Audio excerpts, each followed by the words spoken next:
Hola chicos, hoy vamos a ver un tema que se quedó en el tintero antes del problema del coronavirus, que es básico en nuestro curso y es el concepto de derivadas. Para poder entender este concepto de derivadas, voy a tener que regresarme un poquito a lo que fueron conceptos de primaria, conceptos de secundaria y conceptos de semestres anteriores en el CONALEP. Estos conceptos son básicos para poder entender lo que es una derivada. Bien, vamos a iniciar con conceptos de primaria. En la primaria te enseñaron dos figuras geométricas muy importantes para la derivada. La primera es la circunferencia. Y de la circunferencia te dijeron que había puntos notables y rectas notables en esta circunferencia. Uno de esos puntos notables es precisamente el centro. Y el otro punto es el punto tangencial. Las rectas notables que te mostraron en la primaria sobre estas figuras geométricas era el radio, el diámetro, la cuerda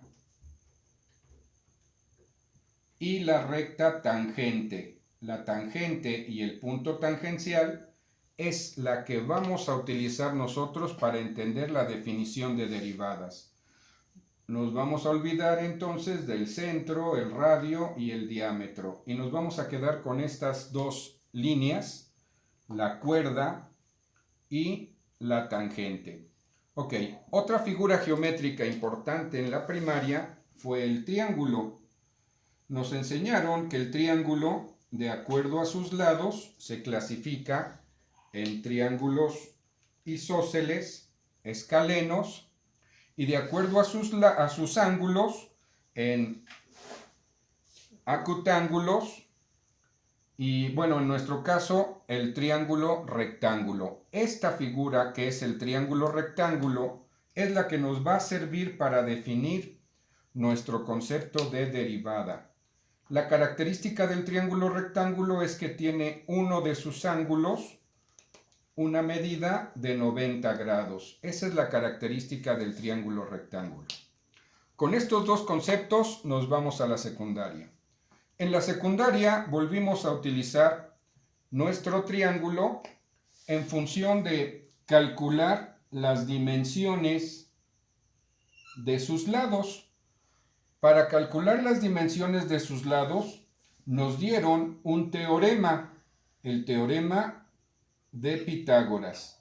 Este teorema nos dice que la hipotenusa al cuadrado es igual a las sumas de sus catetos, también elevadas al cuadrado. Y aquí nos surgía una duda, ¿cuál es la hipotenusa y cuáles son los catetos? Y era muy fácil identificar la hipotenusa de un triángulo rectángulo. Si nos fijábamos en el ángulo de 90 grados, el lado que estaba exactamente enfrente, esa era la hipotenusa. ¿Sí? De tal manera que los otros dos indistintamente se convertían en el cateto A y el cateto B. O viceversa, podíamos hablar del cateto B y el cateto A. Esto era indistinto. Bien, ahora, en función del cálculo de estos catetos, en función del ángulo de los lados de este cateto, se generó el teorema de Pitágoras. Además, en la secundaria nos debieron enseñar un poco de trigonometría. Esta trigonometría también está basada en esos triángulos rectángulos, pero ahora en función de calcular los ángulos internos que tenían estos triángulos, pero conociendo los valores, algunos valores de sus catetos. Y en función de esto, la trigonometría nos señalaba, por ejemplo, que el seno de este ángulo, ¿sí? Vamos a llamarle ángulo beta, el seno de beta, es igual al cateto opuesto entre la hipotenusa. Ahora, el coseno del ángulo beta, estamos hablando de este ángulo, para sacar el coseno, su fórmula era cateto adyacente sobre hipotenusa. Y finalmente la tangente del ángulo beta era igual a cateto opuesto sobre cateto adyacente. Ahora, aquí nos surge otra duda. ¿Quiénes son los catetos opuestos y los catetos adyacentes? Porque en el teorema de Pitágoras únicamente nos dijeron catetos. La hipotenusa sigue siendo el lado que está enfrente del ángulo de 90 grados. Por lo tanto, si yo quiero conocer el seno del ángulo beta, el cateto opuesto será el que está frente a ese ángulo. Fíjense que aquí se convierte en A sobre H, ¿sí? El cateto que está opuesto al ángulo beta es A. Y el cateto adyacente significa el que está al lado.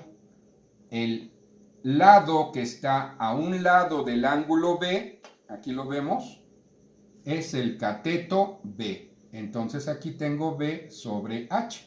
H sigue siendo esta, la hipotenusa. ¿Sí? Vamos a cambiarle la H, vamos a ponerle la C para que no se pierdan. Así. ¿Sí? Finalmente la tangente va a ser, la tangente de este ángulo beta va a ser el cateto opuesto, que habíamos dicho es A, dividido entre el cateto adyacente, que en este caso es B. ¿Hasta aquí se entiende? Porque en nuestro caso no nos interesa ni el seno ni el coseno. El único que nos interesa es la tangente. ¿Recuerdan en la primaria cuál era la recta que nos interesaba? La tangente. ¿Ya pueden ir vislumbrando de qué se va a tratar la derivada? Efectivamente, de la tangente de una recta. Ahora, cuando nos trasladamos a CONALEP, en el segundo semestre de la carrera les enseñaron álgebra. Y en álgebra estuvimos viendo cómo se desarrollaban las operaciones de monomios, binomios, trinomios. Un monomio es un elemento que tiene un coeficiente, una literal y una potencia, además de un signo. Bien, a este conjunto de elementos se le conoce como monomio. Si yo anexo otro monomio, vamos a ponerle, puede ser signo positivo o negativo, y le colocamos otro monomio, ¿sí? Y entonces aquí tengo signo, coeficiente, literal y potencia. Este sería ahora un monomio.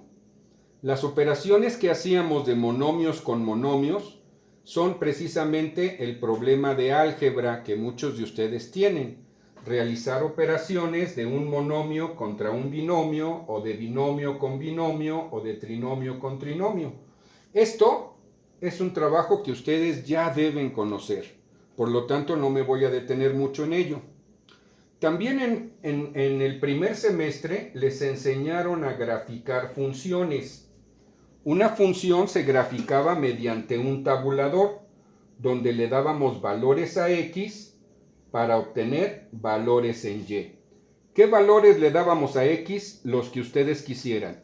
Generalmente en matemáticas le damos valores negativos, el 0, y valores positivos. De una ecuación, por ejemplo, la función que es 2x más 1. La ecuación se coloca aquí. Y entonces vamos a sustituir el valor de la x por esta expresión que estamos dando en lugar de x. De ahí que mi ecuación quedaría 2 que multiplica a menos 2 más 1. Más por menos me da menos, 2 por 2, 4, más 1, el resultado sería 5. Y con esto yo obtengo parejas ordenadas. Esas parejas ordenadas se representaban en una gráfica de la siguiente manera. Menos 2, el primer valor siempre corresponde al eje de las X y el segundo valor siempre corresponde al eje de las Y. De tal manera que en el eje de las X, que es esta línea horizontal, nosotros teníamos que encontrar el menos 2. Aquí estaría el menos 2. Y luego, en el eje de las Y, que nos representa esta recta, teníamos que encontrar el valor de 5. El punto donde se cruzan ambas rectas es nuestro 0. Hacia arriba, en el eje de las Y, serían los positivos. Y hacia abajo, del eje de las Y, los negativos. A la derecha del eje de las X, los positivos, y a la izquierda, los negativos. De tal manera que el punto menos 2 en X y 5 en Y se encuentra ubicado en esta posición. Si continuamos resolviendo nuestro tabulador, ahora cuando las X toman el valor de 0, esto sería 2 por 0 más 1, sería 2 por 0, 0 más 1, me queda 1. La siguiente pareja ordenada que voy a encontrar es cuando X vale 0, Y vale 1. Y esta la localizaría aquí. 0 en X, 1 en Y. ¿Sí? Cuando yo uno esos valores que estoy encontrando, se crea la gráfica de la función. Esta puede continuar hacia arriba o hacia abajo. Esto lo vieron en CONALEP. Ahora, existe otro concepto que también les dieron en CONALEP. Este concepto dice lo siguiente. Si yo tengo, voy a hacerme un poquito de espacio borrando esto. Quiero que recuerden ustedes la recta tangente, la función trigonométrica de la tangente, y ahorita vamos en CONALEP a encontrar esa tangente. Voy a borrar un poquito acá para hacerme espacio. Muy bien. También nos enseñaron que cuando una variable tiene potencia 1, siempre se refiere a una gráfica de una recta. Esta recta puede ser ascendente o puede ser descendente. ¿De qué depende que la recta sea ascendente o descendente? Del signo que tenga la variable. Si la variable es positiva, la recta siempre va a ser ascendente. Si la variable es negativa, entonces la recta va a ser descendente. Cuando nosotros tenemos una potencia 2 o está elevada al cuadrado, ya no vamos a tener una recta, sino vamos a tener una parábola. Yo le llamaría carita feliz o carita triste. ¿De qué depende que sea carita triste? Del signo que tiene esa variable. Si el signo es positivo, va a ser, perdónenme, es carita feliz al revés. Va a ser carita feliz, y si el signo es negativo, va a ser carita triste. ¿Se entiende así ese concepto? Muy bien, porque ahora vamos a trabajar esta parábola como si fuera la circunferencia. ¿Qué pasa cuando me dan una ecuación matemática que lleva precisamente una parábola?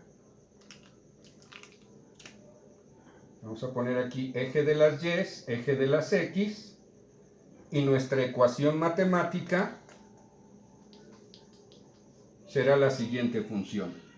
F de X es igual a X cuadrada. Entonces, a la hora de tabular, darle valores a X para obtener valores de Y, nosotros vamos a poner nuestros valores negativos, el 0 y el positivo. Y en la ecuación va a ser X elevada al cuadrado. Observen ustedes entonces que cuando yo cambio la variable por el valor que le estoy dando a X, el resultado es una parábola. Menos 2 al cuadrado sería menos por menos, me va a dar más, y 2 por 2, 4. 0 al cuadrado sería 0 por 0, 0, y 2 al cuadrado sería 4 positivo.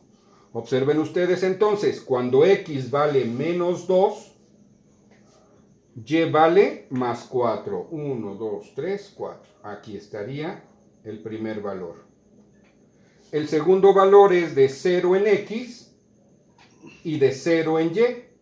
Y el último valor es de 2 en x, aquí estaría el valor de 2, y nuevamente 4 hacia arriba en y. Por lo tanto, al unir esos puntos, lo que me da es una parábola de tipo carita feliz. Esto es positiva y tiene potencia 2. Esta es la gráfica que de aquí en adelante van a estar ustedes utilizando. Ahora, recuerden el concepto que vieron en este semestre. Ese concepto es de límites. Cuando nosotros manejamos límites, estamos hablando de un punto en esta parábola donde existe un bache, existe un problema, en el cual ya no se puede avanzar. Es como si fuera una autopista. Si yo voy caminando por aquí, llego hasta un punto donde ya no puedo pasar en esta recta. O viceversa, si yo vengo caminando por aquí, llego a un punto donde ya no puedo brincar y continuar mi recta. Ese era el concepto de límites que estuvimos manejando. Bien. El símbolo que utilizamos para límite era este. El límite cuando x se acerca a un valor. En este caso estaríamos hablando, por ejemplo, del 1.5. Vamos a ponerle el 1. De una ecuación matemática. ¿Cuál sería esa ecuación? X al cuadrado. ¿Y qué es lo que hacíamos en este concepto de límites? Cambiábamos la variable por el límite que nos estaban indicando. De tal manera que el límite, creo que ya no se ve aquí, el límite cuando x tiende a 1, de 1 al cuadrado sería 1. Este es el resultado, estaríamos hablando de que este bache, cuando x tiende a 1, se encuentra en 1. Este es el concepto de límites que vimos. Ahora bien, vamos a entrar a la definición de la derivada. ¿Qué es una derivada? Una derivada es una recta tangente en un punto de la curvatura. Coloquemos nuevamente nuestros ejes, eje X y el eje Y. Vamos a colocar una parábola aquí.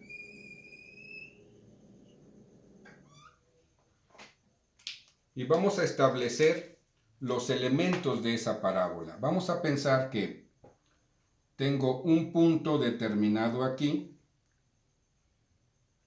Le vamos a llamar X1. Y tengo otro punto determinado acá. Le vamos a llamar X2. ¿Sí? Ahora, si yo uno estos dos puntos, la unión que me dan esos dos puntos vendría siendo lo que ustedes en la primaria conocieron por cuerda. La cuerda era una recta que tocaba dos puntos de una circunferencia, pero que no pasaba por el centro de ella. Ahora, apliquémosle a esta cuerda el concepto de límite. Yo quiero avanzar este punto, lo quiero avanzar hasta el límite que es X1, o viceversa, quiero avanzar de aquí e irlo caminando hasta este punto. Bien, para eso voy a utilizar una pequeña cuerdita. Pensemos que este es mi cuerda y entonces voy avanzando. Quiero avanzar mi cuerda aquí. Sigue siendo una cuerda. Después la avanzo aquí. Sigue siendo una cuerda. la vuelvo a avanzar, sigo avanzando, me estoy acercando al límite de mi función. Vuelvo a acercarme, ahí está nuevamente, sigue siendo una cuerda, ¿la alcanzan a ver? Vuelvo a avanzar ahora aquí, es una cuerda más pequeña. Conforme yo me voy acercando al límite, fíjense que la cuerda se va transformando en otra cosa. ¿La pueden ver? Cuando llego exactamente al punto antes de mi límite, esa cuerda, ¿en qué creen que se convirtió? En una recta tangente. Tangente a la curvatura de la parábola. Esta es la definición de la derivada. ¿Qué es la derivada? La recta tangente a una curvatura en un punto determinado de esa parábola. Esta recta tangente es la que vimos en la primaria, que tocaba un solo punto de la circunferencia y pasaba por fuera de ella. Esa es la definición de derivada. Ahora, ¿cómo representamos matemáticamente una derivada? La derivada tiene un símbolo, pero en matemáticas utilizan muchos para representarla. Les voy a poner algunos de ellos. El primer símbolo está basado en la función. Cuando yo tengo una función y quiero encontrar su derivada, cuando yo resuelvo esa función, lo único que tengo que poner es una pequeña comita en la parte superior de la función de f de x. Cuando yo veo este símbolo en una expresión matemática, entiendo que lo que está a continuación es la derivada.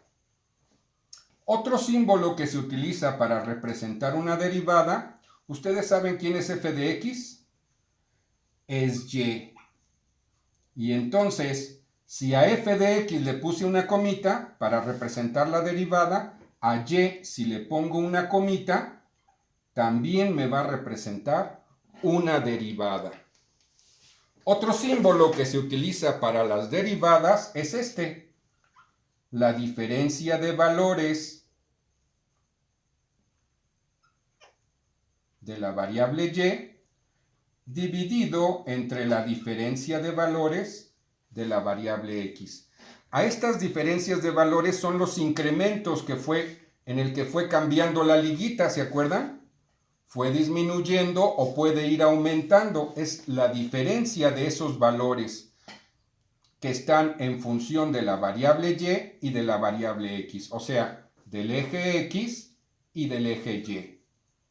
Ese cociente que se aplica a estas dos variables también se le conoce como la derivada.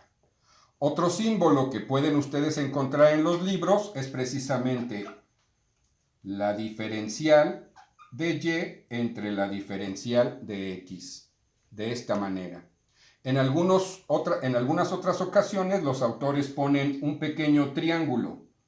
Este triángulo nos habla de el incremento. Este triángulo significa incremento de los valores de y entre los incrementos de los valores de x. Cualquiera de estos símbolos nos representan una derivada. Espero les haya quedado claro. En videos posteriores les voy a mostrar cómo resolver derivadas mediante fórmulas rápidas, pero basándonos en los límites. Muchas gracias por su atención. Que te quites que porque ya vamos a cenar. Hijo.